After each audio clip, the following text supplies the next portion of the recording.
ব্যথায় সারাটা শরীরে ছায়া গেছে, কিন্তু আপনার ডাক দিলে যদি আপনার ঘুম ভাঙ্গে আমার আল্লাহ কষ্ট পাইব, কারণ আপনি কষ্ট পাইলে তো আমার আল্লাহ কষ্ট পাবে। আল্লাহ যদি কষ্ট পায় আমি আবু বকরের জিন্দেগি বরবাদ হয়ে যাবে, এই জন্য আপনারে ডাক দেই নাই।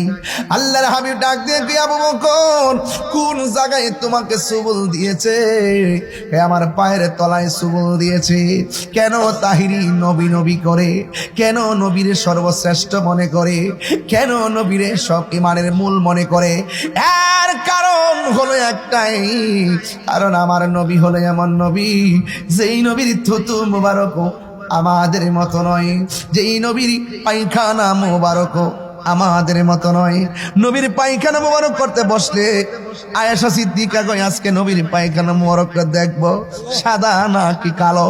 আয়েশা বলে, পৃথিবীর মানুষ, আল্লাহর কসম, আল্লাহর হাবিব যেই টয়লেটের মধ্যে পায়খানা মুবারক করতেন, উনি বের হয়ে যেতেন, আমি নীরবে নীরবে নবীর পায়খানা মুবারক দেখতে যাইতাম। আল্লাহর কসম, আমি দেখতাম দুনিয়ার জমিনটা দুইটা ভাগ হয়ে যেত আল্লাহর হাবিবের পায়খানা মুবারক বক্ষণ করার জন্য।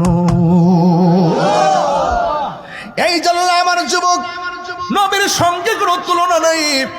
আমার নবী বলে, আবু বকর কাছে আসো, কোন জায়গার মধ্যে তোমার সুবল দিয়েছে? ইয়া রাসূলুল্লাহ, পায়ের তলার মধ্যে সুবল দিয়েছে।